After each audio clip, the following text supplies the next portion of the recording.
So mao to ni adto mi karidad tas nalabyan ni namo ang anesthesia nga ri nga kanang mupalit ka then wala nagbantay tas imo ra ihog sa PBC ang bayad tas na timingan na namo nga naa ang tag-iya mi gipakita siyang fish pan tilapia ang sulod ani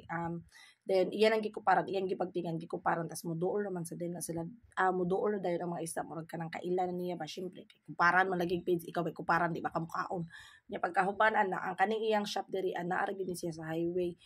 As I said, walay tagabantay. So kung dili ka anis, ayaw ayaw pangilad, ayaw pangawat kay kawat na raman na og dili ka mubayad. So tag 35 ang butong dayon ang suka niya. Nasa siya baligya suka tag 75 ang 1.5. Then ako ipakita ninyo nga rin ang tindahan. Aside sa suka, saging, nangka,